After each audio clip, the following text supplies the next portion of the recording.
Hi, I'm Joni Patry, and welcome to my YouTube channel. Well, today I want to talk about the sign Libra. And remember, what I'm going to be talking about is what you can expect for Libra for the year of 2025. But you must be listening to your Vedic sidereal placements, not your Western tropical sun signs. So if you don't know what your sidereal Vedic moon or ascendant is, then you're going to want to find out. And there's two ways you can do this. The best way is to sign up for my Galactic Planner. But to do that, go to galacticplanner.com.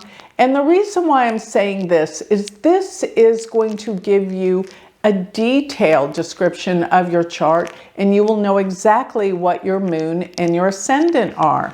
So with that, here's another thing. The Galactic Planner takes your personal chart and calculates all of the predictions that will be happening to you each and every day of your life.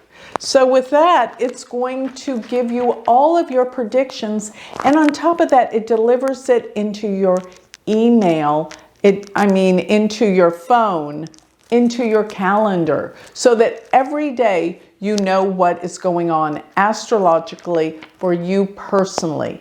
But what I'm doing right now is I'm doing your predictions, which are more general according to your signs. But if you don't want to sign up for the planner, I understand, you can get your calculations free from my website. So go to galacticcenter.org, and there, go to my free chart calculator. But once you put your information in, scroll to the very, very bottom and look for AS, that's your ascendant sign, and look for MO, that's your moon sign. So once you do this, and you discovered, now that's galacticcenter.org, but once you figure out what your signs are and you discover that you're Libra, now is the time for you to pay attention intensely, because I'm going to be telling you what 2025 has in store for you. So if your ascendant or your moon sign sits in Libra,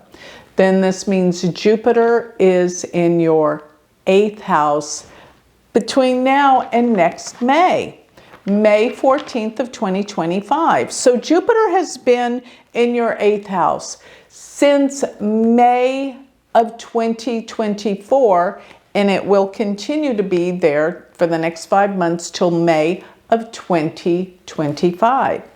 And so what does this mean? Jupiter in your 8th house will bring you money through other people. A lot of money.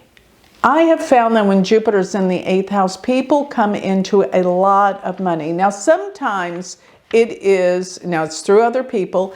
It can be through inheritances. It can be through settlements. It can be through divorces. It can be somehow that large sums of money come to you through other people. And it can also mean, if you're married, that your partner comes into money through their workings and their dealings. So you come into money. Now, Jupiter in the 8th house can also make you really explore things on a deep core level. Can also help you deal with research, analysis, getting to the core and the bottom of things. You love this during this time.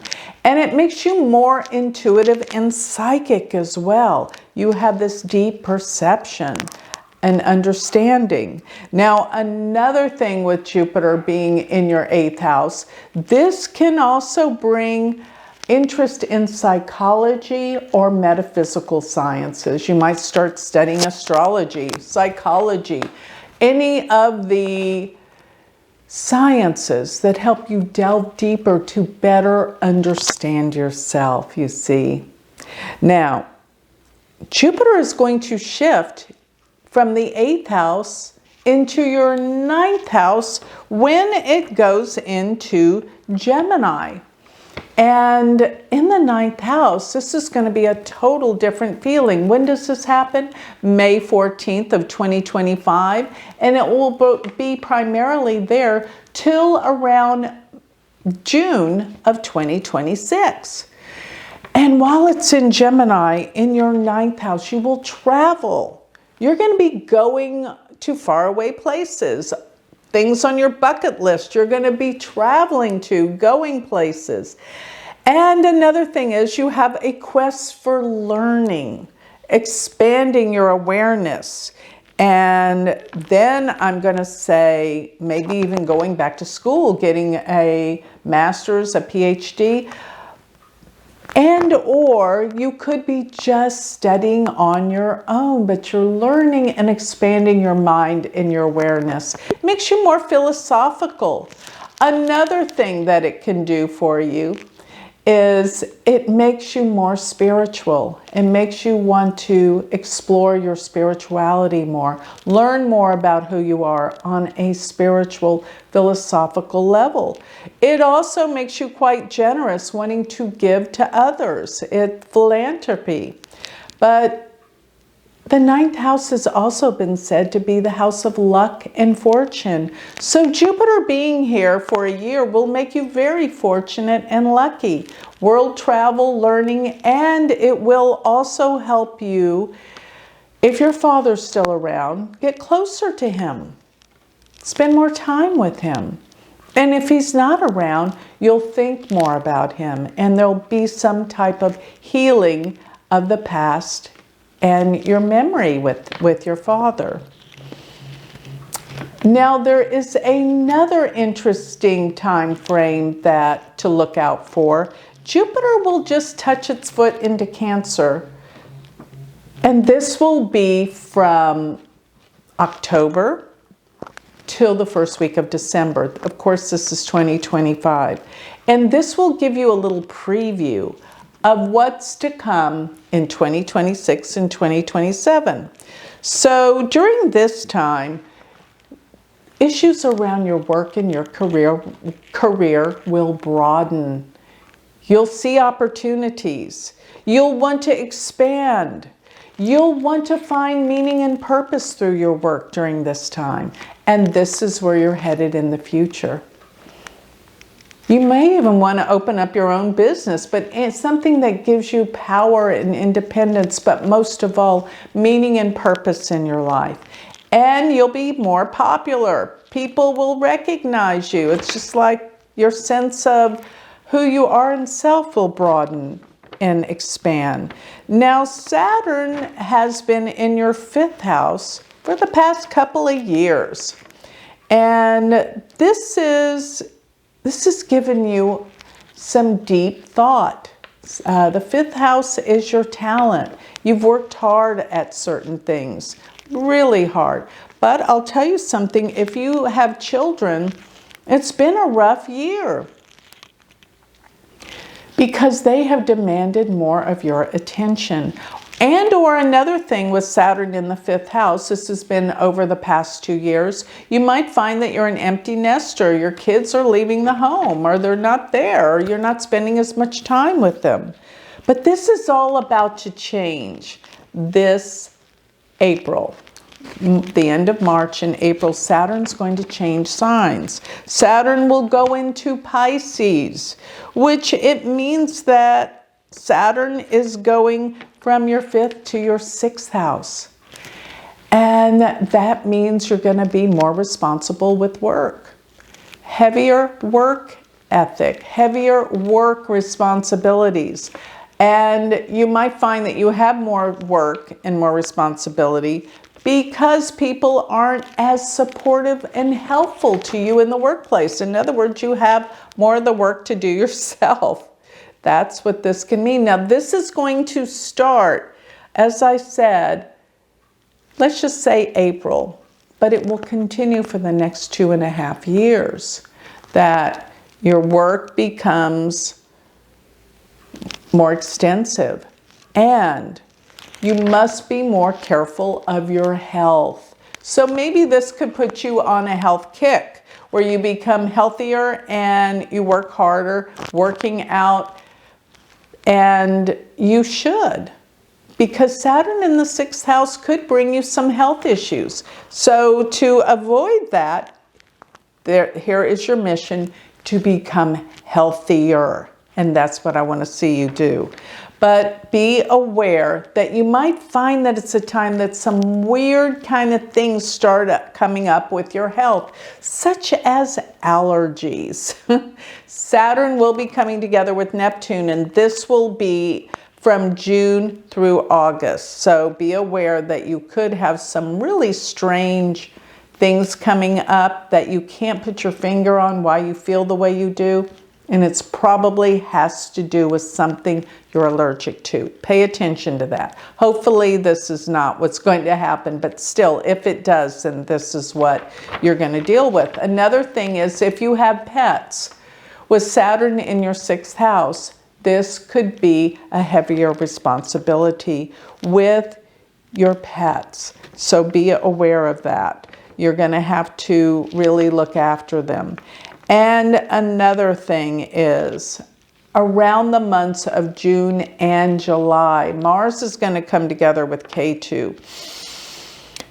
And they will be pretty much in your 11th house. So be aware that there's going to be some friends that you may have to break a friendship with during those months.